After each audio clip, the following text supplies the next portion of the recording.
6 minut po 13. pátek s datem 27. listopadu. Pokud se ve vašem kraji něco děje, obvykle to neujde pozornosti našich regionálních reportérů. Třeba jako pozoruhodný úkaz na prostějovské radnici. Reportéři Radiožurnálu přišli na to, že tamní mediální poradce inkasuje několik let od radnice desítky tisíc korun měsíčně. Opozice to kritizuje, vedení Prostějova tvrdí, že služby poradce jsou užitečné.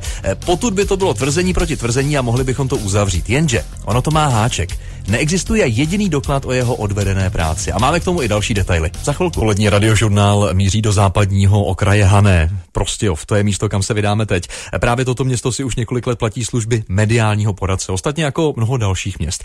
Radnice ale tady není schopná doložit, co pro ní poradce vlastně vůbec dělá a žádné doklady o jeho práci neexistují. Když se lidé začali ptát po výši platu a náplni práce mediálního poradce, městu se do odpovědi moc nechtělo.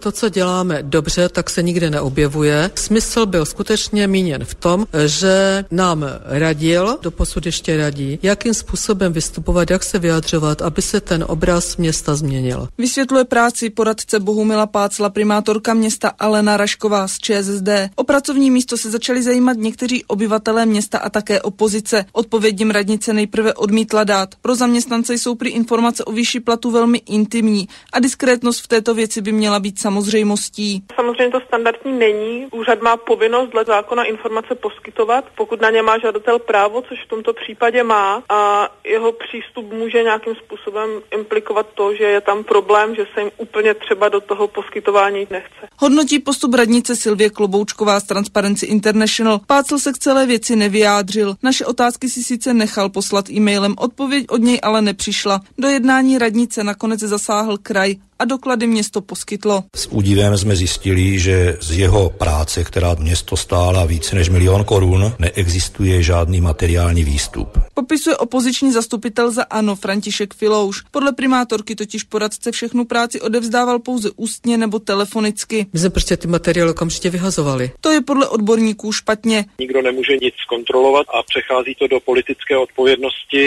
Je to situace, kdy jak média, tak veřejnost si mají činit úsudek o té kvalitě práce politiků. Říká Oldřich Kužílek z Otevřené společnosti, která se svobodným přístupem k informacím zabývá. Mediální poradce končí v Prostějově na konci roku. Podle radnice už smlouvu neprodlouží. Z Prostějova Barbora Taševská, Radiožurnál.